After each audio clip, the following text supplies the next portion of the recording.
नसराज जू के भैंस पुत्र जुगन बलि आल्हा और ऊदल चंदेल के सुलभ का।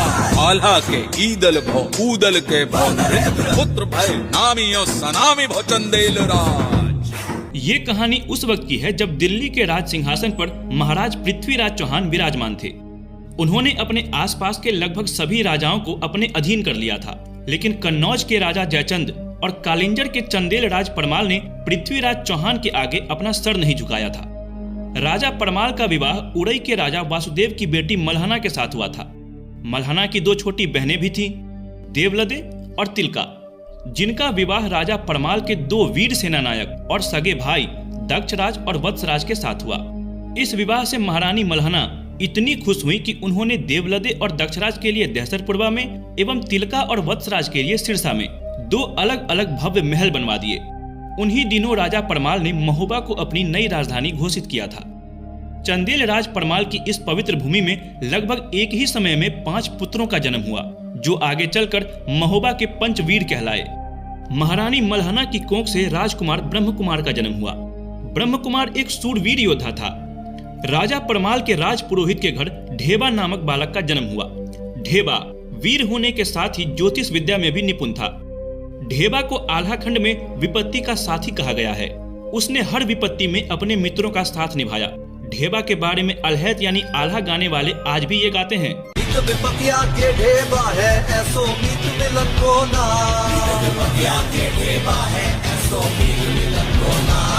विपत्ति के मित्र ढेबा हैं और ढेबा जैसे मित्र आसानी से मिलते नहीं हैं। इधर सिरसा में तिलका ने मलखान नाम के एक पुत्र को जन्म दिया।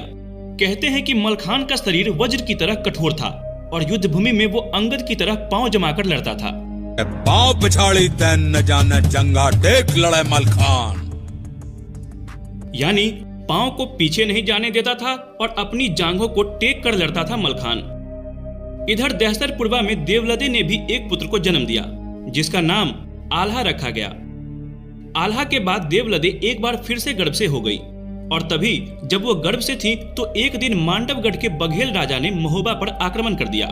इस आक्रमण के लिए कोई तैयार नहीं था। इस आक्रमण ने महोबा के इतिहास में जोड़ दिया एक नया पन्ना। मांडवगढ़ के बघेल राजा ने महोबा पर आक्रमण कर दिया और चंदेल राज परमाल के भाई दक्षराज और वत्सराज को कैद कर लिया।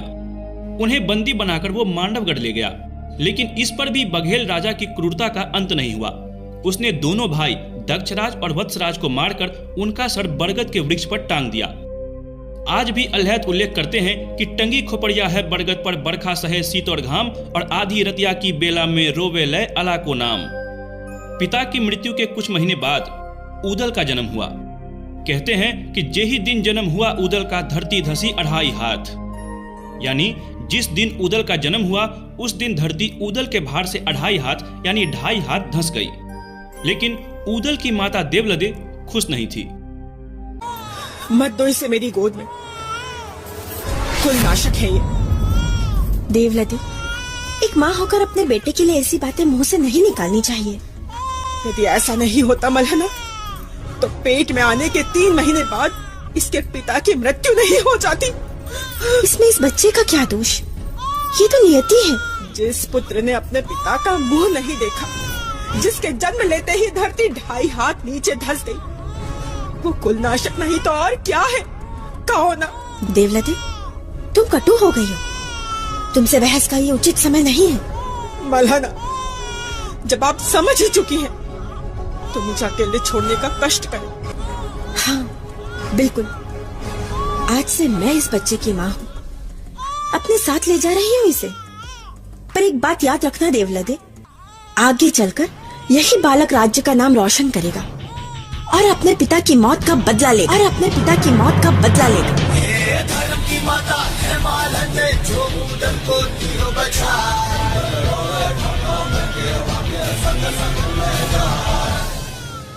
धर्म की माता है मालंदे, जो ऊदल को लिए बचाए। राजा परमाल ने महोबा के इन 5 वीर आल्हा, ऊदल, मलखान, ब्रह्म कुमार और ढेबा को एक साथ पढ़ाया लिखाया तथा अस्त्र शस्त्र को चलाने की कला से रूबरू कराया। देखते ही देखते 5 बालक अपनी किशोरा अवस्था पार कर गए। साथ ही साथ इनके बहादुरी के किस्से पूरे प्रांत भर में फैल गए थे। इन सब में ऊदल की वीरता से राजा परमाल काफी प्रभावित थे। एक दिन वो अपने राज दरबार में बैठकर ऊदल की वीरता की चर्चा अपने सभासदों के सामने कर रहे थे।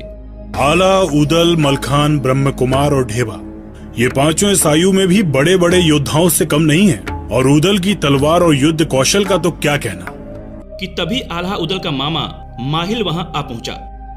माहिल ने महाराज की बातें सुनी और माहिल महाराज से कहने लगा, क्षमा करे महाराज, किंतु ऊदल तो एक साधारण सिपाही है। वो कब से तलवार बांधने लगा? माना कुछ छोटे मोटे युद्ध जीत लिए होंगे ऊदल ने, किंतु छोटे मोटे युद्धों से कोई शूरवीर तो नहीं बन जाता ना महाराज। ऊदल तो एक साधारण सिपाही है महाराज। माहिल, तुम अपनी सीमाएं भूल रहे हो। क्षमा महाराज, किंतु यदि ये ऊदल वीर होता तो मांडवगढ़ में उसके बाप का सर आज तक टंगा नहीं रहता महाराज। जब तक दक्षराज और वत्सराज के सर मांडवगढ़ से लाकर उनका अंतिम संस्कार नहीं कर दिया जाता, तब तक उनकी आत्मा को मुक्ति नहीं मिलेगी महाराज। तो अगर ऊदल वीर है तो इस कार्य को पूरा करके दिखाए, क्योंकि बाप का बैरी जो ना मारे तो कर बांस गीध ना खाए। बाप का बैरी जो ना मारे तो कर मांस गीध न खाए। यानी जो बाप के शत्रु का वध नहीं कर सकता उसका मांस गिद्ध भी नहीं खाता। पूरे दरबार में सन्नाटा फैल गया। राजा परमाल ने माहिल की इस बात को काटने की कोशिश की। वो माहिल को चुप कराना चाहते थे ताकि ये बात ऊदल के कानों तक ना पहुंचे। लेकिन चुनौतियां खुद चलकर यदि सूरवीरों के पास नहीं आती हैं तो कहा जाता है कि सूरवीर खुद चलकर चुनौतियों के पास पहुंच जाते हैं। चलती हुई बातों के बीच ऊदल वहां पर आ पहुंचे। माहिल, तुम चाहते क्या हो कि प्रतिशोध की आग में इनके भी सिर वहीं टंगे मिले? बस थोड़ा समय और। किस बात की चर्चा चल रही है महाराज? किसका सर कहाँ टंगा है? कुछ नहीं ऊदल। आओ भांजे ऊदल, तुम्हारी ही बात हो रही थी। माहिल, अरे बताने दीजिए ना महाराज। अभी तो आप प्रिय ऊदल की शूरवीरता के किस्से सुना रहे थे। अब जब शूरवीरता सिद्ध करने का अवसर है तो किस बात से भयभीत हो रहे हैं? और यदि अपने ही लोग यह नहीं जानेंगे तो कौन जानेगा? प्रिय ऊदल, मांडवगढ़ में तुम्हारे किसी पूर्वज की खोपड़ी टंगी है। अब तुम अपनी माँ से जाकर पूछो कि यह खोपड़ी किसकी है, वो ही बता पाएंगे। राजा परमाल की लाख कोशिशों के बाद भी सच ऊदल के सामने आ चुका था। वे एक क्षण के लिए भी राज दरबार में नहीं रुके। माँ, सच सच बताना माँ, हमारे कुल के किस पूर्वज की खोपड़ी मांडवगढ़ में टंगी है? खोपड़ी? कैसी खोपड़ी? मैं नहीं जानती ऐसी किसी भी खोपड़ी के बारे में। ऊदल के मुंह से यह बात सुनकर देवलदे डर गई। वे समझ चुकी थी कि आगे क्या हो सकता है। उसने बात को टालने की कोशिश की, लेकिन ऊदल टस से मस न हुआ। तब देवलदे को बोलना ही पड़ा कि टंगी खोपड़िया बाप चचा की, मांडवगढ़ बरगद की डार, आधी रतिया की बेला में खोपड़ी कहे पुकार पुकार, कहवा आला कहवा मलके, कहवा ऊदल लड़े ते लाल, बच के आना मांडवगढ़ में राज बघेल जिए के काल। अरे अभी उम्र है बारी भोरी, बेटा खाओ दूध और भात, चढ़े जवानी जब बाहन पे तब कह दई है तो कह मार। मैं तुम्हारी भावनाओं को समझती हूँ पुत्र, किंतु इस समय तुम युद्ध के लिए तैयार नहीं हो। अभी उम्र ही क्या है तुम्हारी? माँ, क्षत्रिय की उम्र नहीं देखी जाती। अभिमन्यु ने चक्रव्यूह में अपना पराक्रम दिखाया था। लव कुश ने पराक्रमी राम को कड़ी टक्कर दी थी, तब उनकी उम्र क्या थी? और फिर राम लक्ष्मण की क्या उम्र थी जब वो राक्षसों से लड़े थे? देवलदे ऊदल के तर्कों को काट न सकी। तभी उसने ऊदल को मलहना के पास ले जाने की सोची। मलहना ऊदल की धर्म माता थी। देवलदे को महसूस हुआ कि अपनी धर्म माता की बात ऊदल अवश्य सुनेगा। मलहना के कक्ष में पहुंचकर देवलदे अपनी बहन के चरणों पर गिर पड़ी। मलहना को सारी घटना की खबर पहले ही मिल चुकी थी। उसने देवलदे को ऊपर उठाया और अपने पास बैठाया। फिर उसने ऊदल की ओर देखा और कहा, हमारे पुत्र ने पहली बार युद्ध में जाने की इच्छा जाहिर की है देवलदे। हमें उसे रोकना नहीं चाहिए।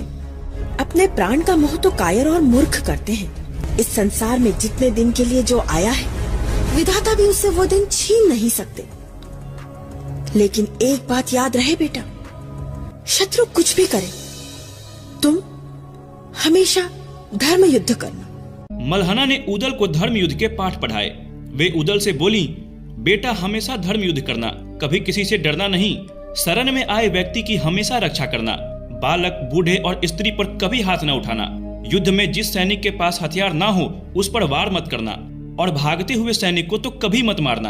कभी भी शत्रु से पहले हथियार ना चलाना। अपनी धर्म माता की सीख को गांठ बांधकर ऊदल राजा परमाल से आज्ञा लेने पहुंच गए। राजा परमाल ने मांडवगढ़ में इंतजार कर रहे मुसीबतों से ऊदल को अवगत कराया। ऊदल, हमारी बात ध्यान से सुनो। मांडवगढ़ लोहे की दीवारों से घिरा हुआ है और चारों तरफ गहरी खाई है, और खाई के चारों ओर बबूल के वन। ऐसे दुर्ग को भेदना दुष्कर है। कैसे कर पाओगे? और अभी तुम्हारी उम्र ही क्या है? क्षत्रिय की उम्र ज्यादा होनी भी नहीं चाहिए महाराज। 12 बरस लो कुकर जीवे, 13 लो जिये सियार, बरस 18 छतरी जीवे, ज्यादा जीवे तो धिक्कार। तुम्हारी वीरता पे हमें कोई संदेह नहीं है उदल, किंतु भय शत्रुओं की कुनीतियों का है। मैं नहीं जानता कि तुम लोग ये कैसे कर पाओगे, पर इतना जरूर बता सकता हूं कि युद्ध में केवल शक्ति नहीं अपितु युक्ति की भी आवश्यकता होती है। यदि पराक्रम के साथ बुद्धि का भी उचित उपयोग किया जाए तो तुम्हारी विजय निश्चित है। 12 बरस लो कुकर जीवे और 13 लो जिये सियार, बरस 18 छत्री जीवे, ज्यादा जीवे तो धिक्कार।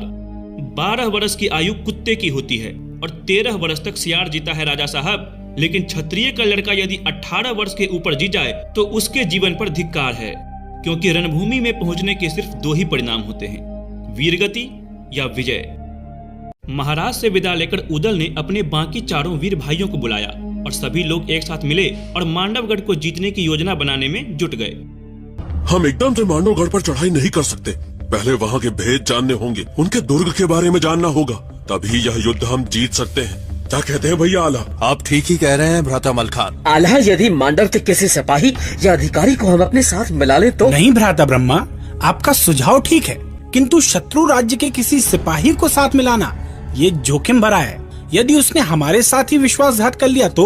ठीक कहते हो ढेबा, शत्रु के किसी भी व्यक्ति पर हम यूं ही विश्वास नहीं कर सकते। वैसे मेरे पास एक योजना है। ढेबा की बात मानकर सभी ने योगी का भेष धारण किया और अपनी अपनी माताओं के पास पहुंच गए, किंतु माताएं उन्हें पहचान नहीं पाई।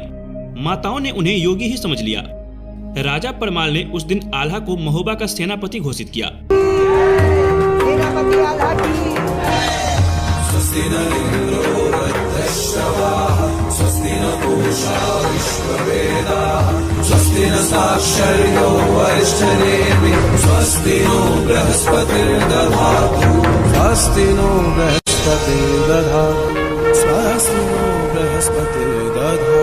राजा परमाल ने उसे किरलिया नाम का घोड़ा दिया, ब्रह्मा को हरनागर नाम का घोड़ा दिया, मनोरथ नाम का घोड़ा ढेबा को मिला, बेंदुला नामक घोड़ा ऊदल को और मलखान को कबूतरी नाम की घोड़ी दी। महोबा की सेना तैयार थी और मांडवगढ़ की ओर कूच कर गई। नगाड़ों दुदंभियों से आकाश गूंज उठा। महाराज परमाल की जय जयकार के नारे लगाए जाने लगे। किंतु क्या युद्ध इतना आसान था? क्या 5 नवयुवकों के दम पर एक महायुद्ध को जीता जा सकता था? मांडवगढ़ की ओर कूच करने के कई दिनों बाद महोबा की सेना ने मांडवगढ़ राज्य की सीमा के पास ही बबूरी वन यानी बबूल के जंगल में पड़ाव डाल दिया। सेना की बागडोर राजकुमार ब्रह्मा के हाथों में सौंपी गई। आल्हा, ऊदल, मलखान और ढेबा योगियों के भेष में मांडव राज्य की सीमा में दाखिल हो गए और योगी होने के नाते उन्हें किसी ने रोका भी नहीं।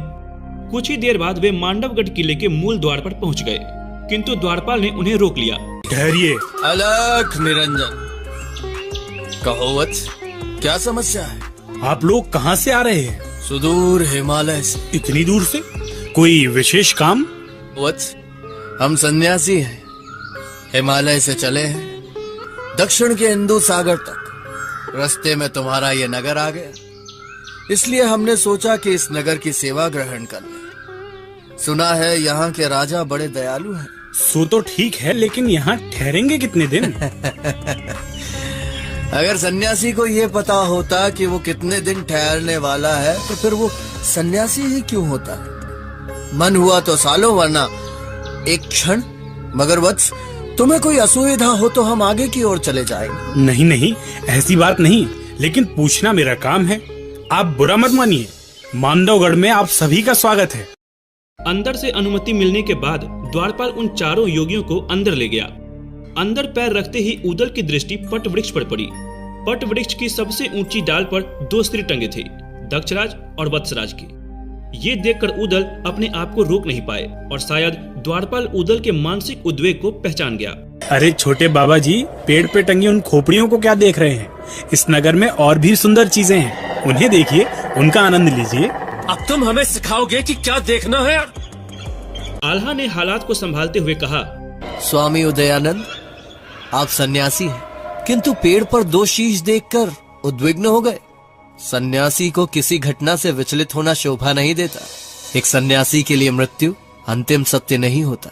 क्षमा करें गुरुदेव, भावना की ज्वार को रोक नहीं पाया, किंतु इतना विभत्स कृत्य कौन कर सकता?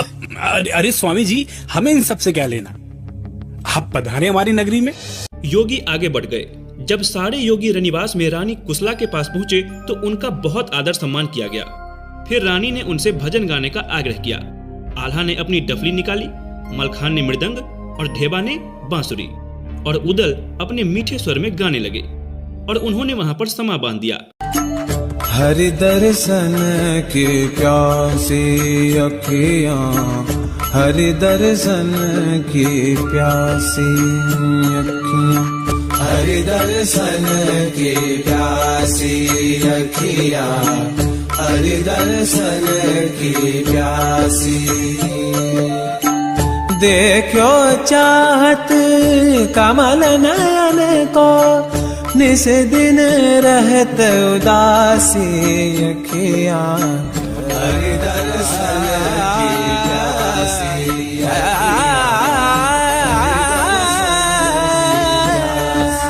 कहते हैं कि मुहबरी बाज रही आंगन में युवती देख देख ठग जाए और राग रागनी उदल गावे पक्के महल दरारा खाए।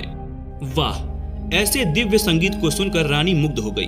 उन्होंने मोतियों से भरी थाली योगियों को भेंट कर दी। योगी मोतियों को हाथ में लेकर बड़ी उत्सुकता से देखने लगे। स्वामी जी, इतनी उत्सुकता से क्या देख रहे हैं? माता, ये किस वृक्ष के फूल हैं? बहुत ही सुंदर है, अप्रतिम। योगियों की इस सरलता से रानी और भी प्रभावित हुई।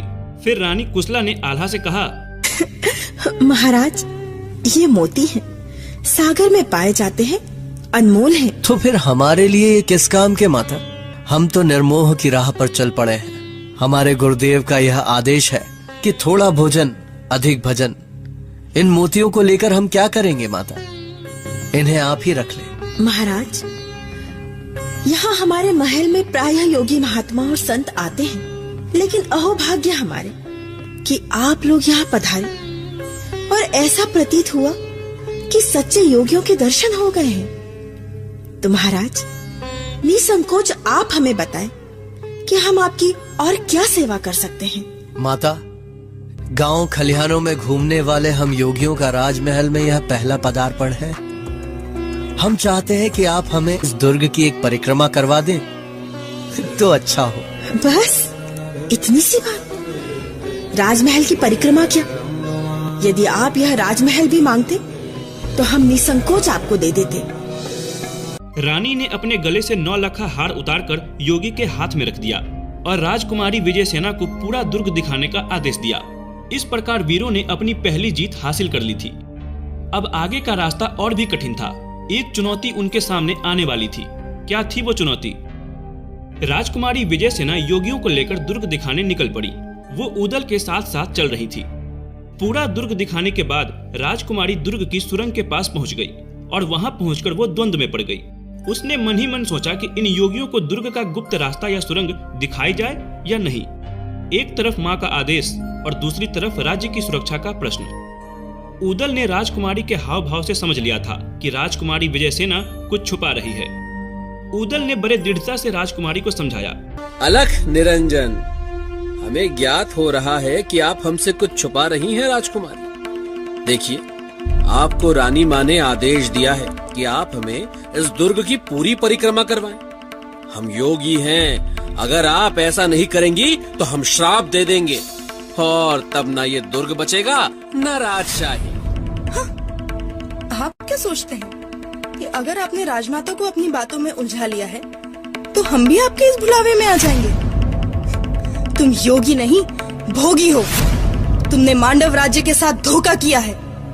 मैं जानती हूँ तुम महोबा के वीर उदल हो। विजय सेना की बात सुनकर सभी के पैरों तले जमीन खिसक गई। राजकुमारी ने उदल को पहचान लिया था, मगर कैसे, ये किसी को भी समझ नहीं आ रहा था। क्या ये वीर अपने उद्देश्य में सफल हो पाए? आश्चर्य में हो ना कि मैंने तुम्हें कैसे पहचान लिया। याद करो, जब सिरोंज के महाराज की बेटी का विवाह हुआ था तब तुम बारातियों में थे। तुम्हारी वीरता की कहानियां मशहूर हो चुकी थी। बारातियों के साथ तुम केसरिया पाग पहनकर बेंदुला घोड़े को नचाते हुए आगे बढ़ रहे थे।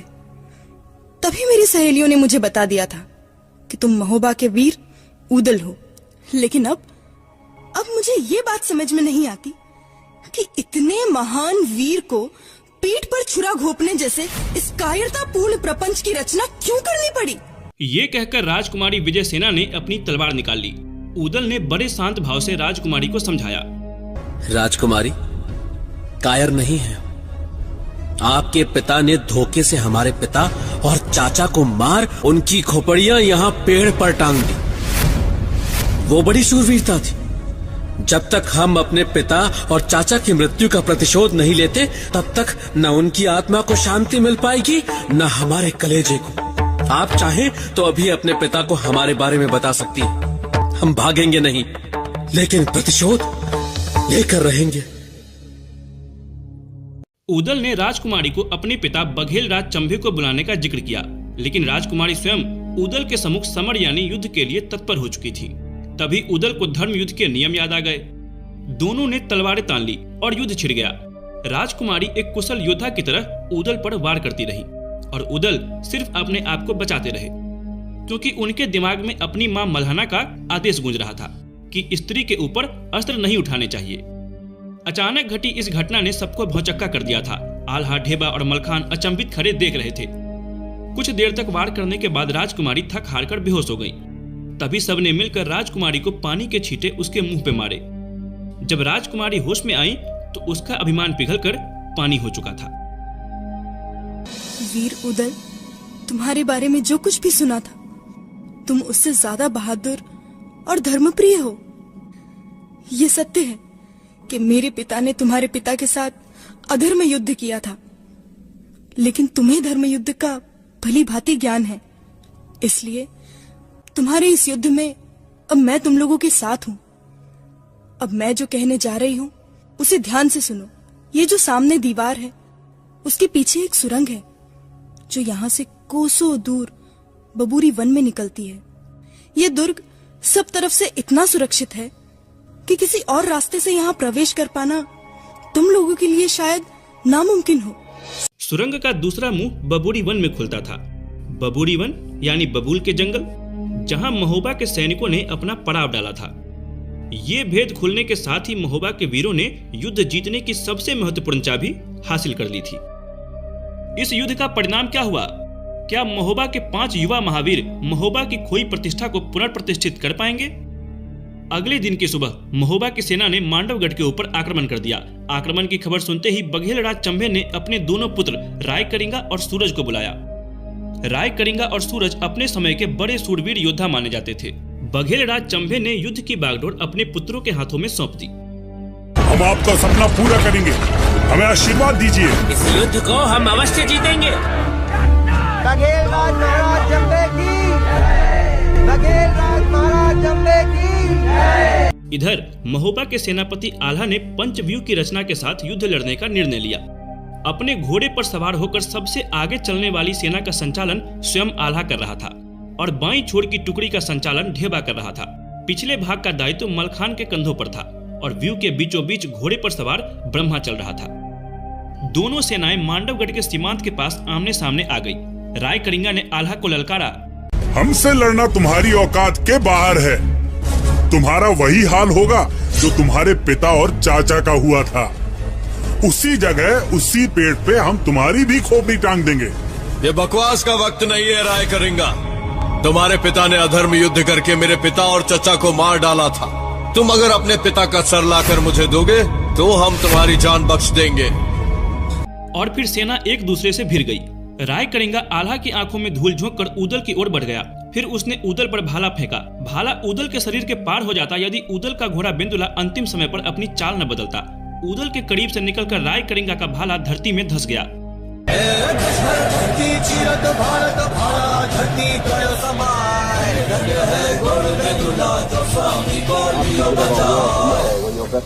इस घटना से राय कलिंगा आश्चर्यचकित रह गए।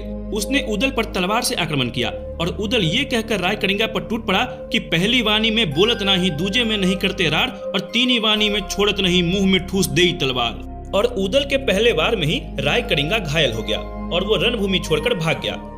इस घटना से उसकी सेना का मनोबल टूट गया और भगदड़ मच गई। लेकिन तभी सूरज ने मांडवगढ़ की सेना की बागडोर अपने हाथों में ली और आल्हा को ललकार कर कहा, आल्हा, इतने सैनिकों की जान गंवाने से कोई मतलब नहीं।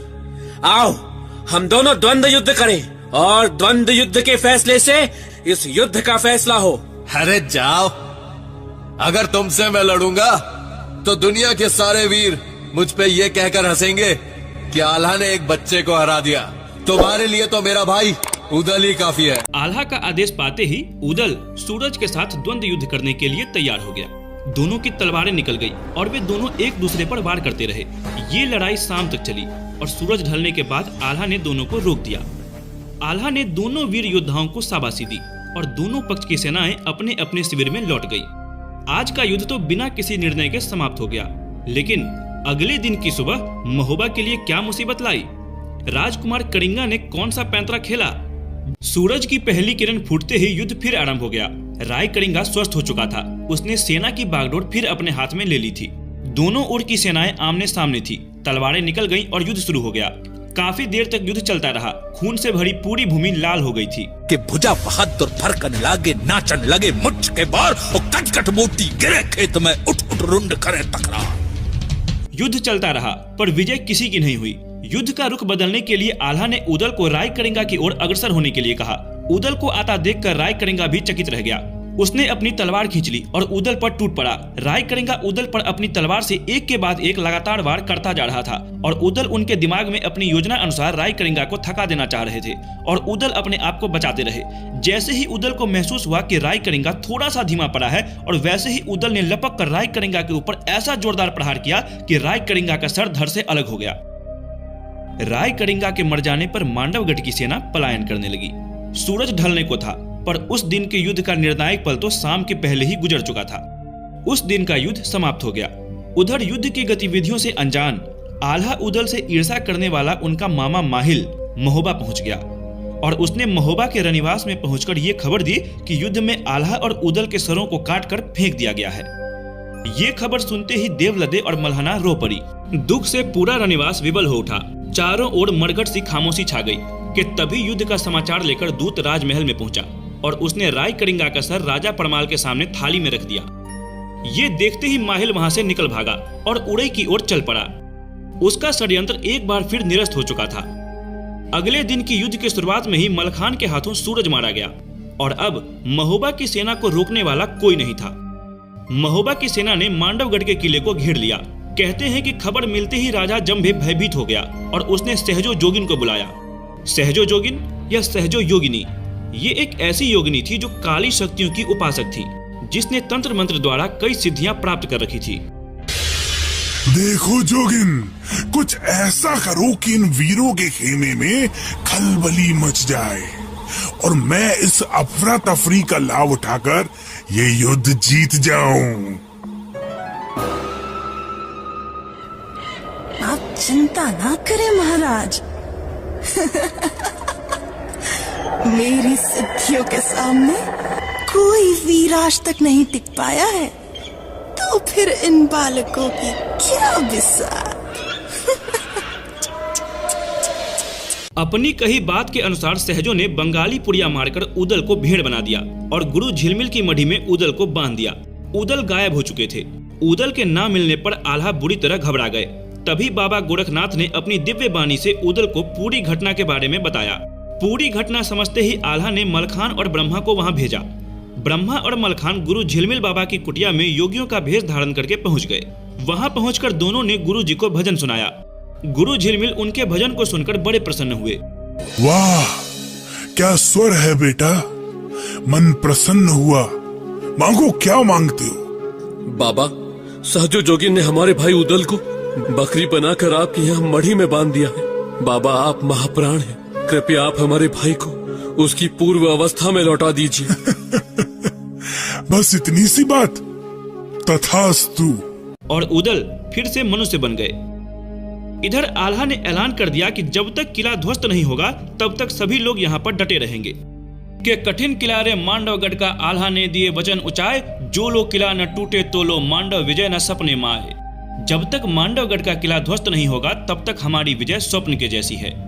कुछ देर कोशिश करने के बाद किले का द्वार टूट गया, लेकिन अंदर राजा जंभे कहीं नहीं दिखा। उधर से लौटते वक्त 3 वीरों को रास्ते में सहजो जोगिन मिल गई। उन्होंने जोगिन का जूड़ा काट लिया, जिसमें उसकी काली शक्तियों का वास था, और वे किले की ओर बढ़ गए। जब ये तीनों वीर बबूरी वन के पास यानी बबूल के जंगलों में पहुंचे, तब एक घुड़सवार सैनिक किले से निकलकर उनके पास पहुंचा। महाबली उदल, सेनापति आला ने संदेश भेजा है कि राजा जंबे कहीं छुप गए हैं और उनका पता नहीं चल रहा है। आप लोगों को दुर्ग में बुलाया है। लगता है जंबे डर गया है। लेकिन वो छुपेगा कहाँ? एक ही जगह हो सकता है, और वो है सुरंग। उदल ने बबूरी वन की ओर खुलने वाली सुरंग के मुंह में आग लगा दी। सुरंग में आग तेजी से फैलने लगी। ब्रह्मा ने कुछ सैनिकों को सुरंग के मुंह पर रुकने का आदेश दिया और कहा कि जैसे ही आग समाप्त हो जाए तुम दोबारा आग लगाना। और ये तीनों किले की ओर कूच कर गए। जब ये तीनों किले पर पहुंचे तब उसी समय जंबे सुरंग से बाहर प्रकट हुआ। वो भंवरानंद हाथी पर सवार था। भंवरानंद हाथी सजवा हो, दाबे बैठो जा, बैठो जा। हाथी चल गए तब जंबे का ताकि शोभा कहीं न जाए।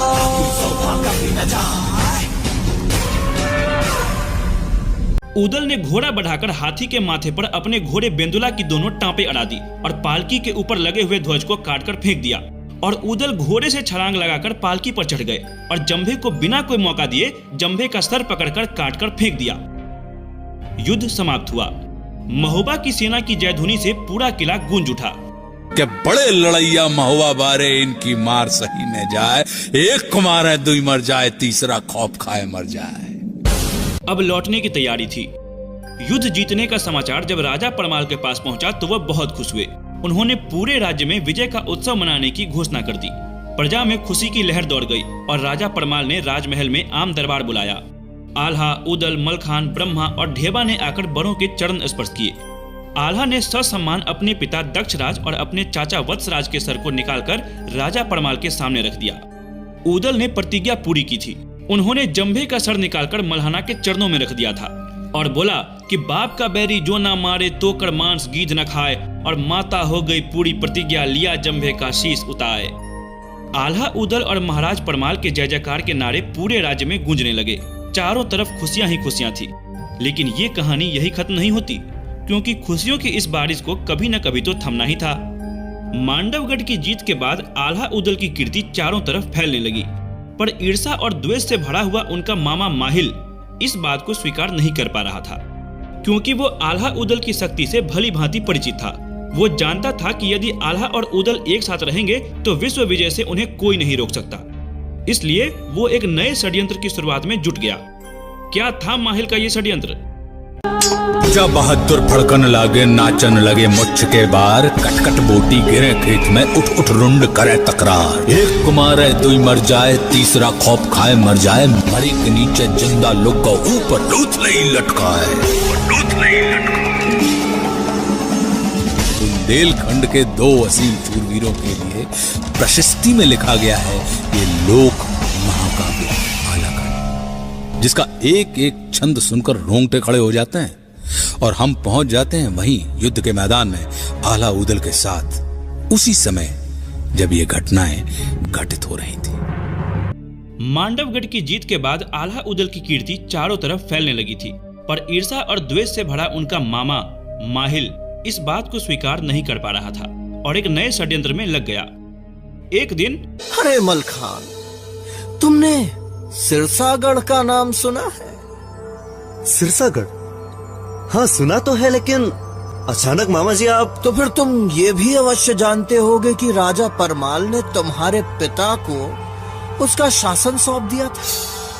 नहीं तो ये तो मुझे मालूम नहीं था। अरे मालूम कैसे चलेगा भांजे, पृथ्वीराज ने आक्रमण करके उसको अपने राज्य में मिला लिया था और अपने बेटे पारत को गद्दी पर बिठा दिया। ये बात सुनकर मलखान अपने आप पर काबू नहीं रख पाया। उसका खून खौल उठा। वो उसी क्षण महाराज परमाल के पास पहुंच गया। आल्हा और उदल वहां पहले से ही मौजूद थे। महाराज की जय हो। कहो पुत्र, इतने विचलित क्यों नजर आ रहे हो? आपने मेरे पिताश्री को सिरसागढ़ का शासन सौंप दिया था और फिर पृथ्वीराज ने आक्रमण करके उसको अपने राज्य में मिला लिया था और अपने बेटे पारत को गद्दी पर बिठा दिया था। महाराज, क्या ये सच है? क्या सच में ऐसा हुआ था? मुझे तो विश्वास ही नहीं हो रहा। ये बात तो मुझे आज तक किसी ने बताई ही नहीं। इतना बड़ा अनर्थ और हमें सूचना तक नहीं। देखो पुत्र, गड़े मुर्दे उखाड़ने से कोई फायदा नहीं है। और फिर पृथ्वीराज बहुत बड़े वीर हैं और उनके पास विशाल सेना भी है। उनसे युद्ध करना मानो मौत को बुलावा देना है। और फिर जितना राजपाट हमारे पास है वो पर्याप्त है। क्षमा करें महाराज, हम सर कटा सकते हैं लेकिन सर झुका नहीं सकते। बिल्कुल, सिरसागढ़ को हमें पुनः जीतना हो। हमें अपना खोया हुआ स्वाभिमान और सम्मान वापस चाहिए। लंबी बहस के बाद महाराज परमाल ने सिरसागढ़ पर आक्रमण करने का हुक्म दे दिया। अगले कुछ ही दिनों में सिरसागढ़ पर आक्रमण की तैयारी पूरी कर ली गई। फिर से आल्हा के हाथों में महोबा की सेना की कमान सौंप दी गई। एक दूत के हाथों सिरसागढ़ के राजा और दिल्ली के महाराज पृथ्वीराज चौहान के बेटे पारत को यह संदेश भेजा गया कि या तो युद्ध करो या फिर किला खाली कर दो। अकस्मात ये संदेश मिलने के बाद राजा पारत घबरा गया। उसने तुरंत महामंत्री को अपने कक्ष में बुलाया। मुझे तो कुछ समझ नहीं आ रहा है मंत्री जी। बड़ी विकट परिस्थिति है महाराज। हमारी सेना इस अकस्मात युद्ध के लिए बिल्कुल भी तैयार नहीं है। लेकिन मांडवगढ़ जीतने के बाद महोबा की सेना के हौसले आसमान को छू रहे हैं। कुछ तो करना ही होगा। इस तरह हम हाथ पे हाथ धरकर नहीं बैठ सकते। महाराज, मेरा विचार है कि महाराज पृथ्वीराज चौहान को शीघ्रातिशीघ्र इस स्थिति की सूचना भेज दी जाए। मंत्री का सुझाव मान पारत ने अपने पिता महाराजा पृथ्वीराज चौहान को पत्र भेजा। महामंत्री, हमारे हिसाब से सेना को तुरंत सिरसागढ़ के लिए रवाना कर दिया जाना चाहिए। आपने ठीक फरमाया है महाराज। 10,000 सैनिक, सभी घुड़सवार, ताकि वे जल्द से जल्द सिरसागढ़ पहुंचकर मोर्चा संभाल सके। सेनापति चामुंडा राय, आप कल तड़के ही सिरसागढ़ के लिए कूच करें। जो आज्ञा महाराज। महाराजा पृथ्वीराज चौहान के आदेश अनुसार उनकी सेना का रणनायक चामुंडा राय 10,000 सैनिकों की फौज लेकर सिरसागढ़ की ओर रवाना हो गया। इधर महोबा की सेना सिरसागढ़ की सीमा तक पहुंच गई थी और अगले ही दिन प्रातःकाल आल्हा के नेतृत्व में महोबा की सेना ने सिरसागढ़ पर आक्रमण कर दिया। पारत भी अपनी सेना के साथ तैयार था। रणभेड़ियां बज उठी, युद्ध आरंभ हो गया। 6 दिनों तक घनघोर घमासान युद्ध होता रहा और कोई निर्णय न निकला। कि घोड़ा बिचला था उदल का, जिसमें बहे हजारों ज्वान, आधी जमुना में पानी बहे, आधी बहे रकत की धार। और फिर 7वें दिन उदल ने तलवार मारकर पारत को घायल कर दिया। घायल पारत ने युद्ध क्षेत्र से भागकर अपनी जान बचाई। ये साफ हो गया था कि जब तक महाराज पृथ्वीराज चौहान की सेना नहीं पहुंचती, तब तक महोबा की सेना से पार पाना कठिन है। के बड़े लड़ैया महुआ वारे, इनकी मार सही नहीं जाए। खुशकिस्मती से चामुंडा राय अपने 10,000 जाबाज सैनिकों के साथ सिरसागढ़ पहुंच चुका था। चामुंडा राय को लगता था कि वो अपनी इतनी बड़ी फौज के साथ महोबा के कुछ मामूली से सैनिकों को आराम से परास्त कर देगा। और अगले दिन उसने व्यूह रचना के तहत आल्हा और उदल को चारों तरफ से घेर लिया। चामुंडा राय के सैनिकों से अपने आप को घिरा देखकर उदल ने ललकार कर चामुंडा राय से कहा, जाकर कह देना पृथ्वीराज चौहान से कि पुड़ी कचौड़ी जान न मिल है, 12 मास चले तलवार। और फिर भीषण युद्ध आरंभ हुआ। आल्हा उदल की युद्ध नीति और पराक्रम के सामने सिरसागढ़ की एक न चली और चामुंडा राय को पारत को साथ में लेकर सिरसागढ़ का किला छोड़कर भागना पड़ा। महोबा के वीर रणबांकुरे एक बार फिर से विजयी हुए थे। के बड़े लड़ैया महुआ वारे, इनकी मार सही न जाए। एक को मारे दुई मर जाए, तीसरा खौफ खाए मर जाए। मरे के नीचे जिंदा लुक गो, ऊपर लोथ लई लटकाए। सिरसागढ़ की लड़ाई जीतने के बाद आल्हा उदल का औहदा बहुत ऊंचा हो गया था। न केवल महोबा बल्कि पूरे भारतवर्ष में इनकी शूरता के नाम का डंका बज रहा था। राजा परमाल भी इस विजय से बहुत प्रसन्न थे। उन्होंने मलखान को सिरसागढ़ का प्रभारी बना दिया। लेकिन माहिल इस बात से घिन्न था और वो मन ही मन सोचने लगा कि क्या किया जाए कि आल्हा उदल की कीर्ति, ये यश अपयश में बदल जाए। एक दिन आल्हा उदल को एक गंधर्व ने 5 घोड़े दिए, जिनका नाम था पक्षीराज, मृगराज, राजसुजान, पवनवेग और मनवेग। ये घोड़े इतनी तीव्रता से भागते थे कि लोगों को लगता था कि ये घोड़े हवा में उड़ रहे हैं। आल्हा उदल इन घोड़ों को युद्ध के लिए तैयार करने लगे और माहिल को एक तरकीब सूझ गई। वे सीधे रनिवास में जाकर अपनी बहन मल्हना से मिले और मल्हना के कान भरने लगे। बहना, प्यारी बहना, सुनाई दे रहा है कि आल्हा उदल ने घोड़े खरीदे हैं, बेशकीमती घोड़े। लेकिन मैं इस बात से चिंतित हूं कि अचानक ऐसे घोड़े खरीदने की क्या दरकार। मुझे तो दाल में कुछ काला नजर आ रहा है। इसमें काला क्या है भैया? युद्ध के लिए तो घोड़े हमेशा खरीदे जाते हैं। कितनी भोली है मेरी बहना। ये घोड़े युद्ध के लिए नहीं खरीदे गए। युद्ध के लिए नहीं खरीदे गए तो फिर किस लिए? अब बहना, मेरे मुंह से झूठ ना निकले, लेकिन जहां तक मेरे गुप्तचरों ने बतलाया है कि आल्हा उदल के मन में खोट, ये दोनों महाराज और ब्रह्मा को मारकर गद्दी पर कब्जा करना चाहते हैं, तभी ये घोड़े इकट्ठे कर रहे हैं। ये आप क्या कह रहे हैं भैया? नहीं, ये सच नहीं हो सकता। बहन, मन तो मेरा भी चाहता है कि ये बात झूठ हो, लेकिन कहीं अगर ये बात सच निकली तो फिर उस दिन हम क्या कर पाएंगे। इसीलिए उचित तो यही होगा कि तुम महाराज को इस बात से अभी अवगत कराओ। हाँ, आप उचित ही कह रहे हैं। मैं अभी जाके बात करती हूँ महाराज से। मल्हना आल्हा उदल को अपने सगे बच्चे से अधिक प्रेम करती थी, लेकिन इधर माहिल की बातों ने मल्हना के मन को दूषित कर दिया था। आखिर वो एक पतिव्रता पत्नी थी और माँ भी थी। कहते हैं ना कि घुटने हमेशा पेट की तरफ ही मुड़ते हैं और माँ ममता में अंधी हो जाती है। मल्हना को महोबा के सिंहासन पर मंडराते खतरे अचानक नजर आने लगे और वे राजा परमाल के पास पहुंच गई। नहीं महारानी, आप बहुत बड़ी भूल कर रही हैं। ऐसा आप विचार भी कैसे कर सकती हैं? आल्हा उदल दोनों ही स्वामी भक्त हैं। वो कभी भी हमारे विरुद्ध कोई काम नहीं करेंगे। यदि ऐसी ही बात है तो फिर आप आल्हा और उदल दोनों से वो घोड़े मंगवा लीजिए। मैं दावे के साथ कह सकती हूँ कि वो आपको घोड़े नहीं देंगे, और जब तक ऐसा नहीं हो जाता हम अन्न जल ग्रहण नहीं करेंगे। तो ठीक है, जैसा आप चाहें। राजा परमाल ने आल्हा को बुलाने का फैसला किया। ये खबर मिलते ही आल्हा उदल राजा परमाल के पास पहुंच गए। राजा परमाल ने उनसे पूछा कि ये घोड़े कहाँ से मिले। उदल बोले, तब राजा से देव निधि ने रखने मान, और 5 बछड़े अति विशिष्ट हैं, भर भर करके भरे उड़ान। पक्षीराज मृगराज घोड़ दो, एक घोड़ा रहे राज सुजान, और पवन वेग मन वेग भय दो, 5 उड़े लगा के प्राण। ये सुनकर राजा परमाल ने कहा कि ये घोड़े तुम्हें हमें देने होंगे, अन्यथा तुम दोनों भाइयों का महोबा में कोई स्थान नहीं। ये बात सुनकर पूरा राज दरबार स्तब्ध रह गया। महाराज, बड़े दुख के साथ हमें यह कहना पड़ रहा है कि आप हम पर संदेह कर रहे हैं, जबकि ये घोड़े सेना के लिए नहीं खरीदे गए।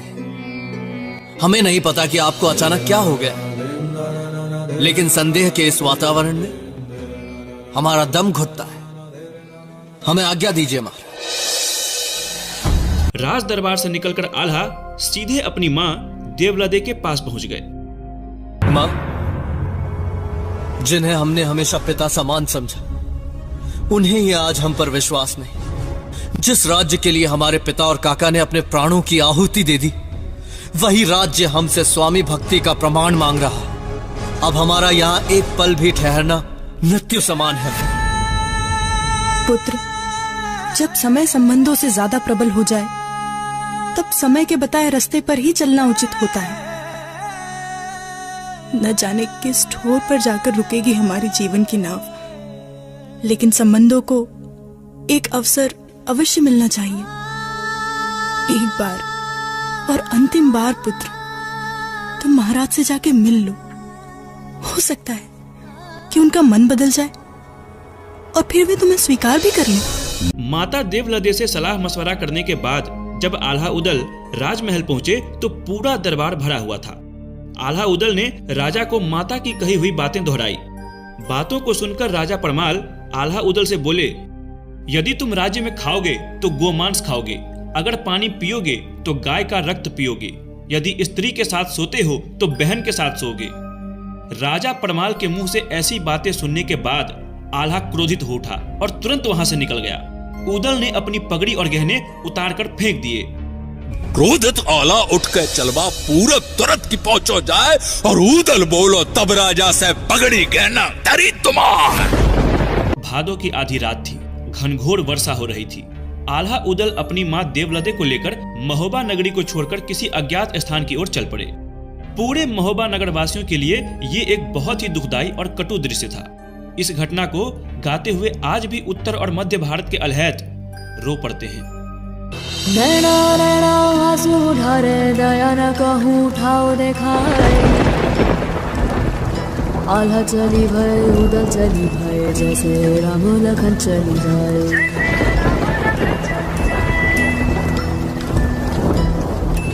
सावन चिड़िया नागर छोड़े, ना बने जर बनी जी जाए, और टप टप बूंदे पड़े कपड़न पर, दया न काहू ठाव दिखाए, आला चली भय उदल चली भय, जैसे राम लखन चली जाएं, राजा के डर को न बोले, नैना ढबिक ढबिक रह जाए, नगर निवासी आंसू ढारे, फिर से राम चले वन माए। आल्हा उदल की इस दुर्दशा की खबर कन्नौज के राजा जयचंद के पास पहुंच गई। राजा जयचंद ने तुरंत आल्हा उदल के पास अपना एक दूत भेज दिया। प्रणाम महाबली आल्हा, कन्नौज के राजा जयचंद का मैं दूत हूँ। आप लोगों के लिए उनका संदेश है, सुनाइए। प्रिय आल्हा और उदल, सबसे पहले आपकी माता देवलदे को मेरा प्रणाम। मुझे ज्ञात है कि आप अपना राज्य त्याग चुके हैं। ऐसी अवस्था में मेरी मंशा यह है कि आप मेरे राज्य में आकर रुके और मेरे यहाँ अतिथि बनकर रहें जब तक आपका मन करे। और इस अवधि में अगर कन्नौज और हम आप सबको रास आ जाए तो मेरा एक विनम्र निवेदन है कि आप दोनों महाबली मिलकर कन्नौज की सेना की बागडोर संभालकर उसका मान बढ़ाएं। आल्हा उदल ने राजा जयचंद का निमंत्रण स्वीकार कर लिया और वे कन्नौज की ओर चल पड़े। कन्नौज में राजा जयचंद ने आल्हा उदल का राजकीय सम्मान के साथ स्वागत किया और उन्हें राजमहल में ही ठहराया। इधर माहिल बहुत खुश हुआ, लेकिन अब भी उसके मन की ईर्ष्या संतुष्ट नहीं हुई थी। उसके मन में अब भी षड्यंत्र चल रहा था। आल्हा उदल राजा जयचंद के महल में रहने लगे और राजा जयचंद की सेना को संवारने में जुट गए। लेकिन इधर आल्हा उदल को घर से बेघर करने के बाद भी माहिल चुप नहीं बैठा। मौका मिलते ही एक दिन वो महाराज पृथ्वीराज चौहान के दरबार दिल्ली जा पहुंचा। क्षमा करें महाराज, किंतु मुझे लगता है कि सिरसागढ़ का बदला लेने के लिए आप सिरसागढ़ पर नहीं, महोबा पर हमला कीजिए और महोबा को अपने कब्जे में ले लीजिए। और अभी तो मौका भी बहुत अच्छा है, क्योंकि राजा परमाल ने आल्हा उदल को अपने राज्य से बाहर कर रखा है और आल्हा उदल अभी कन्नौज में रह रहे हैं। पृथ्वीराज चौहान माहिल की बातों में आ गए और उन्होंने तुरंत अपने महाबली सेनापति चामुंडा राय को बुलाया। चामुंडा राय इस बार 50,000 सैनिकों की फौज लेकर महोबा की ओर कूच कर गया। ये खबर राजा परमाल के पास पहुंच गई। उन्होंने तुरंत राजकुमार ब्रह्मा को बुलाया। बेटा ब्रह्मा, स्थिति बहुत नाजुक है। हालात को देखते हुए तुम्हारा क्या विचार है? महाराज, आल्हा उदल को आप बुला लीजिए। गलती आपकी है, इसलिए स्वीकार भी आप ही को करना चाहिए। और ये बात तो आप भी भली भांति जानते हैं कि बिना आल्हा उदल के हम महोबा की रक्षा नहीं कर सकते। राजा परमाल ने चारण जगनीत के हाथों आल्हा उदल के पास संदेश भेजने का निर्णय लिया और चारण जगनीत को एक पत्र देकर कन्नौज भेज दिया।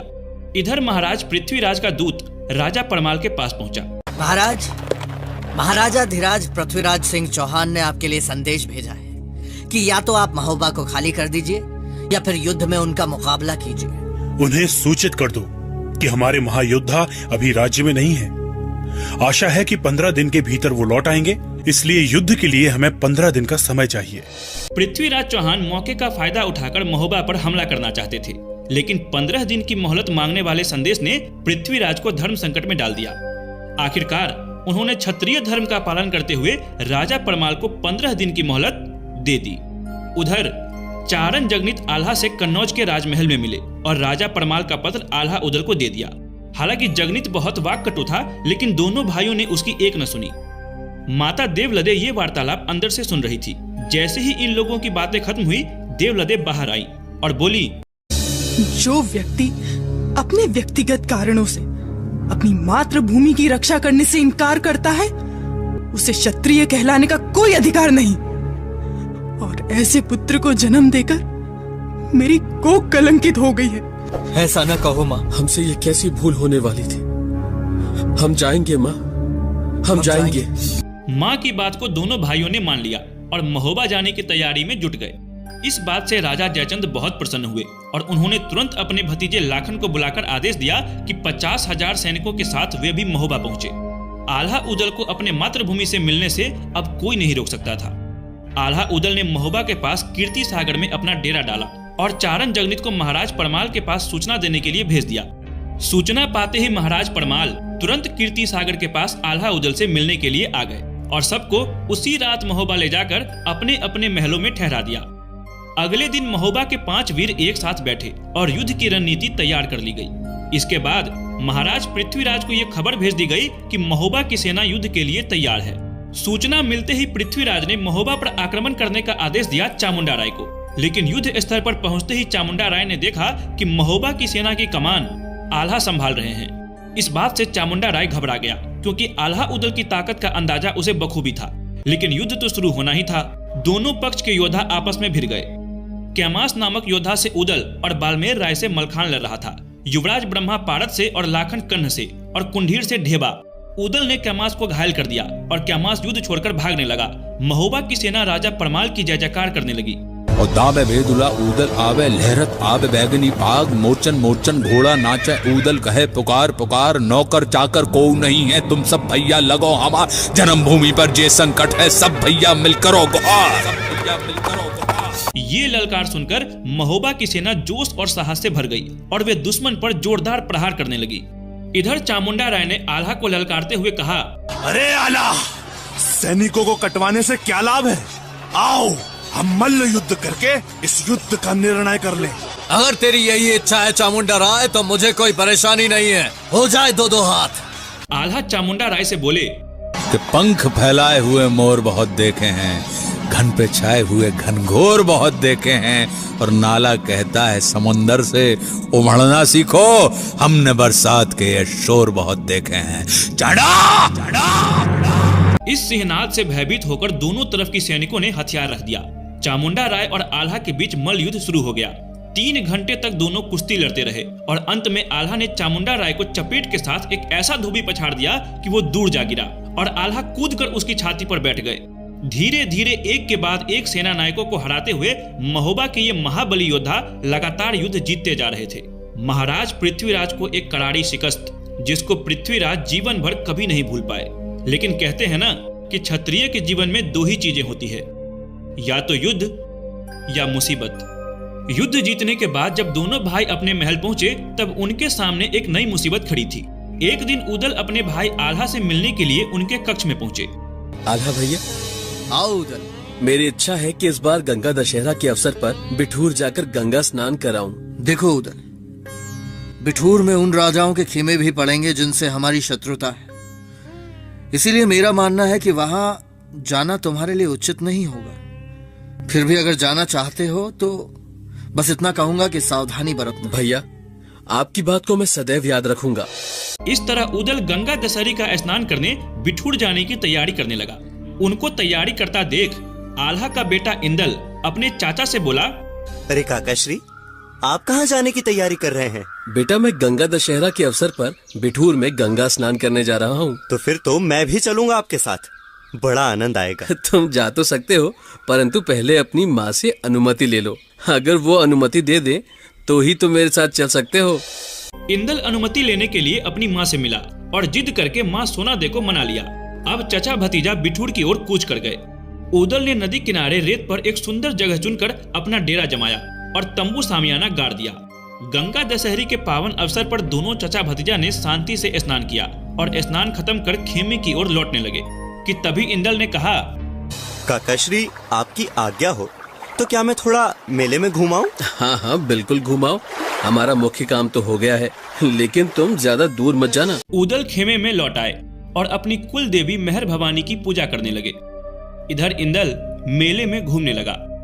तभी बल्क बुखारे की राजकुमारी चित्रलेखा ने इंदल को देख लिया। वो इंदल के सुंदर रूप पर मुग्ध हो गई और उसने तुरंत इंदल को बुलाने के लिए अपनी दासी को इंदल के पास भेजा। इंदल राजकुमारी चित्रलेखा से मिला। राजकुमारी को मेरा प्रणाम।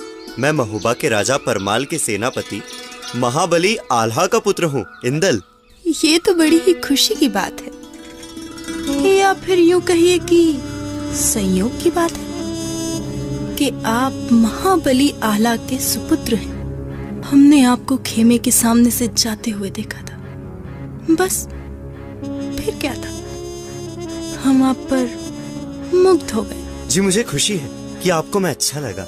ऐसे में यदि ये राजकुमारी आपसे स्वयंवर रचाना चाहे तो कोई गलत बात तो नहीं? ये आप कैसी बातें कर रही हैं? स्वयंवर रचना मेरे लिए संभव नहीं है, क्षमा करें, मैं चलता हूँ। चित्रलेखा की लाख कोशिशों के बावजूद इंदल चित्रलेखा से स्वयंवर रचाने के लिए राजी नहीं हुआ। तब चित्रलेखा ने सिपाहियों को बुलवाया और इंदल को कैद कर लिया। साथ ही साथ उसने आदेश दिया, इस बात की गोपनीयता बरकरार रहे। मेरे माता पिता को भी इस बात की खबर न हो। अगर किसी ने भी मुंह खोला तो उसका परिणाम अच्छा नहीं होगा। इधर उदल अपने डेरे पर इंदल का इंतजार कर रहे थे। उदल को जब पता चला कि इंदल लापता है तो वे विचलित हो गए।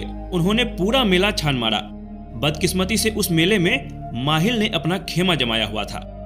माहिल को इंदल के लापता होने की खबर मिल गई। ये सुनते ही माहिल एक पल भी मेले में नहीं रुका और सीधा महोबा में आल्हा के पास पहुंच गया।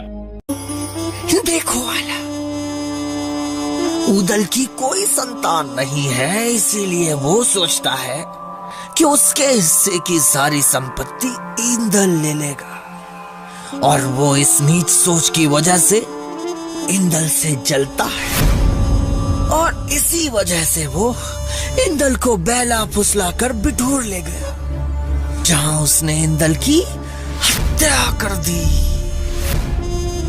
वो तुम्हारा सगा भाई हो सकता है भांजे, पर अफसोस अफसोस लोभ कभी अपना पराया नहीं देखता। इंदल की हत्या की बात सुनते ही आल्हा बौखला गए। आल्हा उदल को अपने बेटे से ज्यादा प्यार करते थे, पर इस घटना ने उन्हें अंदर तक झकझोर दिया। माहिल की इस हरकत से अनजान उदल अपने भाई के पास पहुंच गए। भैया भैया अनर्थ हो गया है, बिठूर के मेले में इंदल कहीं खो गया है, हम क्षमा चाहते हैं। मैंने पूरा मेला छान मारा पर भी। नीच! मेरे बेटे की हत्या करने के बाद तू मेरे पास क्षमा मांगने आया है और ये मनगढ़ंत कहानी सुनाकर हमें बहकाने की कोशिश कर रहा है। तू वीर नहीं, हत्यारा है। ये कहते ही आल्हा ने अपने भाई उदल को पीटना शुरू कर दिया। उदल के लिए आल्हा पिता से बढ़कर थे। उन्होंने मुंह बंद करके सब सहन किया। ये सब देखकर सोनादे अपने आप को रोक नहीं सकी और उन्होंने आल्हा का हाथ पकड़ लिया और उदल को छोड़ने के लिए गिड़गिड़ाने लगी। स्वामी रुक जाइए स्वामी, आप ऐसा पाप ना करें। आपके छोटे भाई ने क्या क्या नहीं किया है आपके लिए। रुक जाइए स्वामी, ऐसा अनर्थ ना करें। ये मेरा भाई नहीं है, मेरे बेटे का हत्यारा है। कोड़े की मार से बुरी तरह घायल उदल ने अपनी भाभी से कहा, भाभी मैं सच कह रहा हूँ भाभी, मैंने इंदल को नहीं मारा। पता नहीं वो मेले में कहाँ खो गया। मैंने उसे बहुत ढूंढा पर फिर भी वो नहीं मिला। कम से कम आप मेरा विश्वास करो। सोनादे ने आल्हा को समझाया, हम तुम रही बे जय दुनिया में इंदल पैर मिलेंगे आए और कोक के भाई को तुम मारत ऐसी तुम्हें मुनासिब ना है। जोड़ी बनी रहे दंपति की, बेटा होत न लागे देर और भैया गए तो फिर न मिल है देवर मेरो लड़ेता शेर। ओ काहे रूठ गए हो स्वामी, काहे लखन को मारे राम और भैया विपत बटैया होते गाढ़े दिन में आवे काम। आल्हा ने हाथ रोक लिया लेकिन फिर उसने जल्लादों को आदेश दिया, इसे यहाँ से उठाकर जंगल में ले जाओ और इसे मारकर इसकी लाश को फेंक दो। ऐसे धोखेबाज की लाश को तो जानवर भी नहीं खाएंगे। जल्लाद उदल को लेकर जंगल की ओर चल पड़े। पीछे पीछे सोना दे भी आ गई और थोड़ी दूर पहुंचते ही सोना दे ने जल्लादों को रोक दिया। रुकिए, आप लोग इन्हें यहीं छोड़ दीजिए और सेनापति आला को इस बात का पता नहीं चलना चाहिए। उन्हें सिर्फ ये बता दें कि उन्होंने जैसा कहा था वैसा ही किया गया है। जब उनका गुस्सा शांत होगा वो भी अपने भाई के लिए व्याकुल हो जाएंगे। अब आप सब यहाँ से जा सकते हैं। सोना दे लौट आई और उदल को जल्लादों ने जंगल में छोड़ दिया। जंगल में उदल भटकने लगे। वो समझ नहीं पा रहे थे कि ये क्या हो रहा है उनके साथ। उदल जंगल में भटकते हुए अपने ससुराल नरवरगढ़ पहुंच गए। वहां उदल अपने साले युवराज मकरंद राय से मिले और पूरी घटना उसको बताई। मुझे नहीं मालूम कैसे, पर यह सच है कि बिठुर के मेले में इंदल कहीं खो गया है। ऐसा होना तो संभव नहीं लगता। इंदल इतना बच्चा भी नहीं कि खो जाए। मुझे लगता है कि किसी ने उसे अगवा किया होगा। आप चिंता न करें, मैं अवश्य कुछ करता हूँ। अब उदल गुप्त रूप से राजमहल में रहने लगे थे और मकरंद ने चारों ओर इंदल को ढूंढने के लिए अपने गुप्तचर भेज दिए थे। कुछ दिन बाद एक गुप्तचर आकर मकरंद से मिला।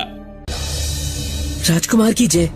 सूचना है कि बल्क बुखारे की राजकुमारी चित्रलेखा ने इंदल को बंदी बनाकर रखा है और ये सूचना एकदम सटीक है क्योंकि राजकुमारी की दासी के हवाले से इस बात की पुष्टि हुई है। बहुत अच्छे, बहुत खूब। ये बात मकरंद ने उदल को बताई और बल्क बुखारे पर हमला बोल दिया। ये खबर मिलते ही बल्क बुखारे के राजा घबरा गए और उन्होंने तुरंत अपना दूत भेज दिया मकरंद के पास। राजकुमार, महाराज ये जानना चाहते हैं कि युद्ध का कारण क्या है।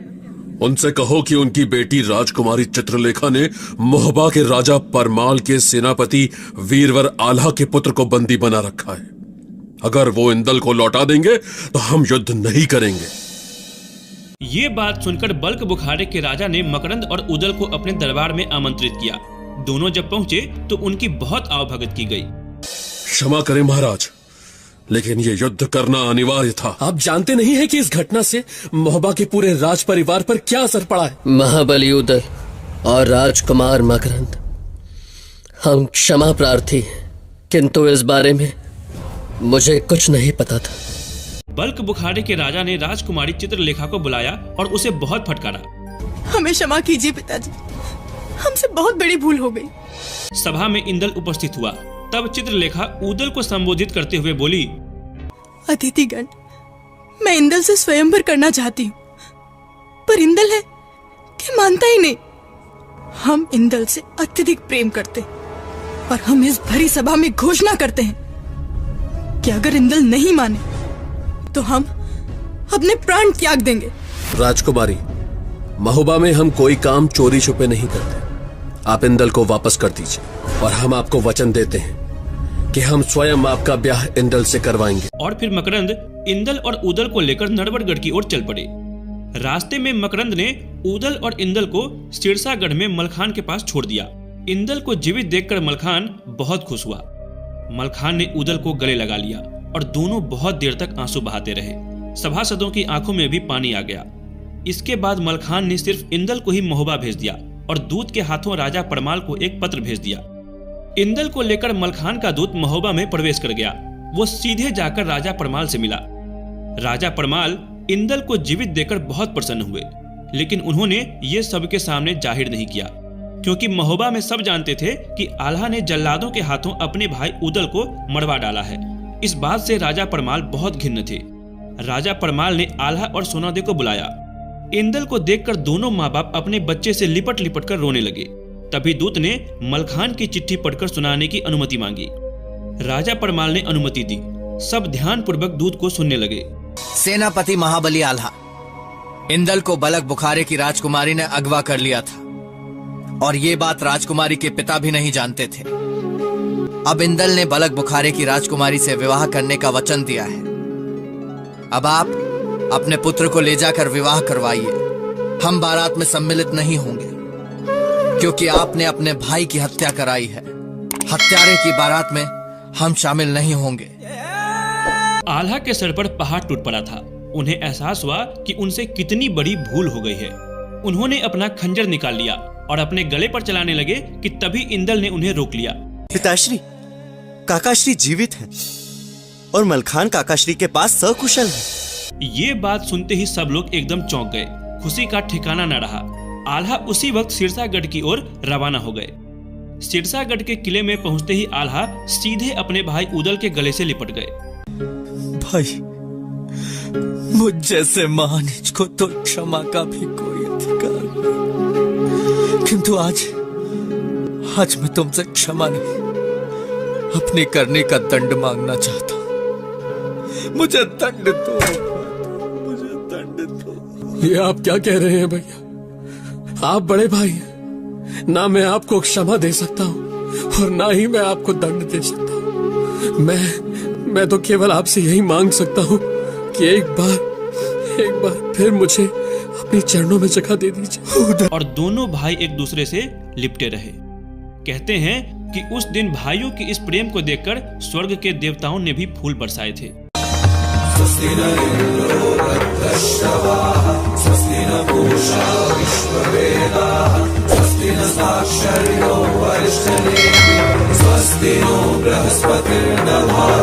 स्वस्ति नो बृहस्पतिर्दधातु, स्वस्ति नो बृहस्पतिर्दधातु। इधर महाराज पृथ्वीराज ने कन्नौज के राजा जयचंद की बेटी संयोगिता का हरण करके उससे शादी कर ली थी। तभी से राजा जयचंद पृथ्वीराज के दुश्मन बन चुके थे। और जब पृथ्वीराज ने महोबा पर चढ़ाई की तब राजा परमाल भी पृथ्वीराज के दुश्मन बन गए। जैसा कि प्रचलित है कि शत्रु का शत्रु मित्र होता है। अपनी बेटी के साथ जो हुआ उसका बदला लेने के लिए राजा जयचंद ने पृथ्वीराज की बेटी बेला से राजा परमाल के बेटे ब्रह्मा का बलपूर्वक विवाह करवा दिया। लेकिन इस विवाह के संपन्न होने के बाद पृथ्वीराज की सेना वहां पहुंच गई और बेला को लेकर वे दिल्ली चली गई। इसलिए विवाह तो हो गया था पर वधू ससुराल नहीं पहुंच सकी थी।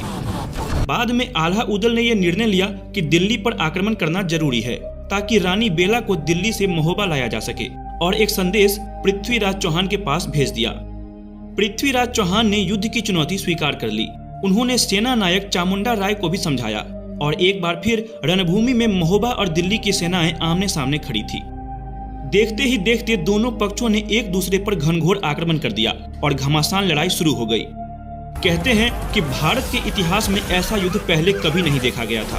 हाथी, घोड़े, तलवार, भाला, ताशे, नगारे, लोग आज भी इस युद्ध की तुलना कुरुक्षेत्र के युद्ध से करते हैं। बहरहाल लड़ाई करते हुए उदल पृथ्वीराज के सामने पहुंच गया और दोनों के बीच घमासान युद्ध हुआ और पृथ्वीराज घायल हो गए।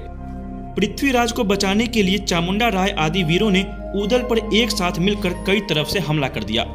इतने सारे लोग एक साथ प्रहार करने लगे, लेकिन उदल ने भी घुटने टेकना नहीं सीखे थे। उदल आज अपने पूरे सवाब पर था। उदल पर भैरवी सवार थी।